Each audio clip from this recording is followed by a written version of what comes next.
he had this little clip where he sort of learns that a lot of Trump's base doesn't like people like him and like me because we came here from another country. In today's video, David Pakman absolutely goes off on Patrick Bet-David as PBD realizes MAGA isn't as loyal to him as he thought, and that, surprise, a lot of them don't actually like immigrants like him. Now, Patrick Bet-David has a history of downplaying systemic racism, brushing it off like it doesn't exist. In a past debate with Roland Martin, Roland hit him with straight facts, and PBD just ignored all of it. Here's a clip of that. Tell me when you have... No, hold on. Wait. Don't spin No, and I'm not change. spinning. No, don't change. No. What I'm Let's showing stay you... on topic. Hold on. Wait.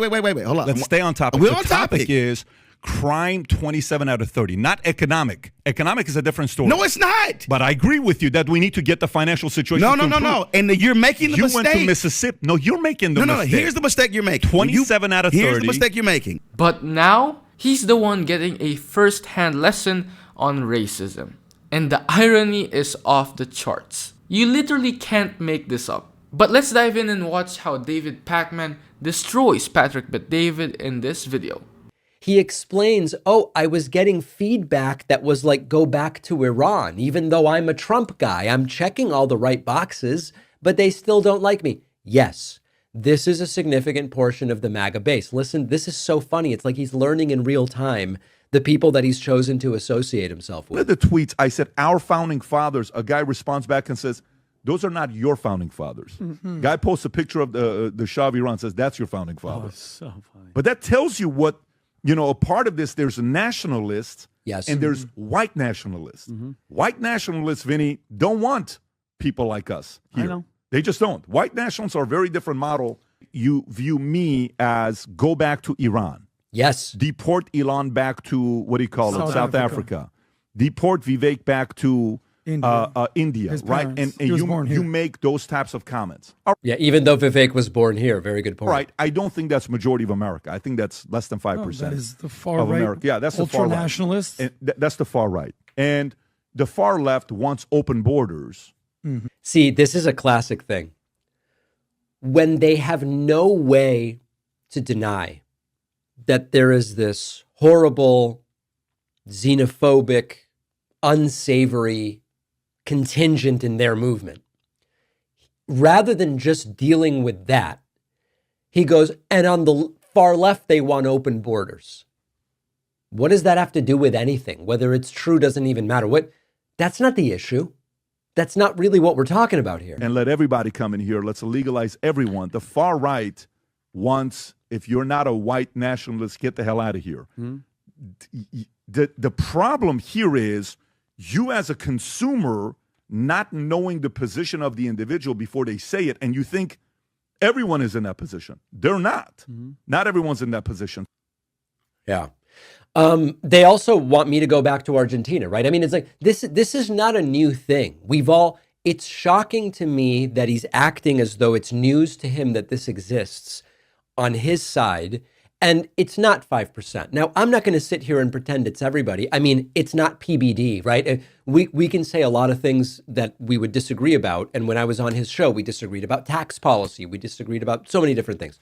But one of the things that is absolutely the case is that PBD is not in this I should go back to Argentina thing, because it'd be kind of hypocritical if it were the case, then maybe he should go back to Iran, right? He's not part of that.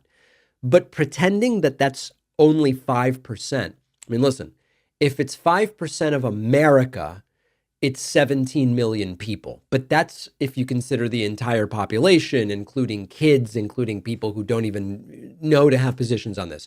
If you just say, well, what percentage of Trump voters is the kind of ultra-nationalist go back to Iran group? My guess, I don't want to overstate it, but it's probably a third of the Trump electorate that's overtly part of that. And maybe there's another third that kind of dabbles in it. They probably wouldn't say it, but to a degree they think it. That's what it is. We shouldn't overstate it and we shouldn't understate it.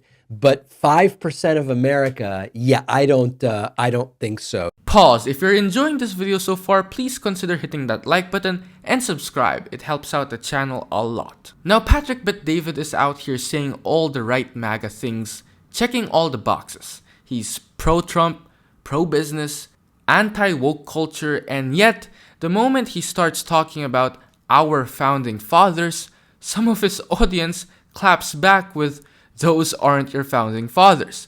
Go back to Iran." And instead of fully accepting that this racism is baked into the movement, Patrick Bet-David does what so many conservatives do. He downplays it. He insists it's only 5% of people. If only 5% of Trump supporters were hardcore white nationalists, that would still mean millions of people. But let's be honest, it's way more than that. Studies have shown 23% of Republican men have a favorable view of white nationalist groups. And a 2016 poll found that 40 to 50% of Trump supporters viewed African Americans as more lazy, rude, violent, or criminal than whites. And 32% believed African Americans were less intelligent than whites. That's not just a fringe group. That's a huge chunk of Trump's base openly holding racist views. David Pakman is right.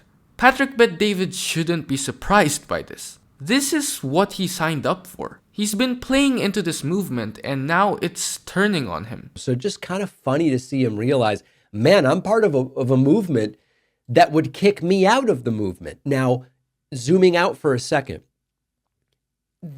the purity test stuff, I believe it's a bigger problem on the left. I've said before, one of the reasons the right does win, and there's many reasons, right? I mean, at the congressional level, you've got gerrymandering, and there's no one explanation. But one of the things that hurts the left are the purity tests. The left seems to be sort of like motivated to some degree by who can we exclude from the movement because they don't check the right boxes. Of course, there's intolerance on the right, but it's more about, listen, they'll accept Jewish people. They'll accept gay people. They'll sometimes accept trans people. They'll accept some Muslim people. They'll be skeptical. They won't love it, but they'll accept it as long as you mostly accept their views because they know that it just helps them win. The left is still hesitant on that, and the purity tests do plague the left.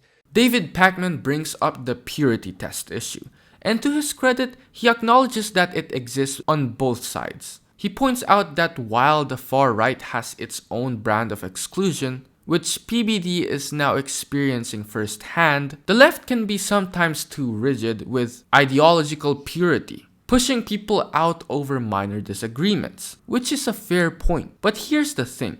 What Patrick Bet-David is facing isn't just a purity test. It's straight up racial and nationalist gatekeeping. The MAGA movement isn't telling him to get out because he slightly disagrees on tax policies or healthcare.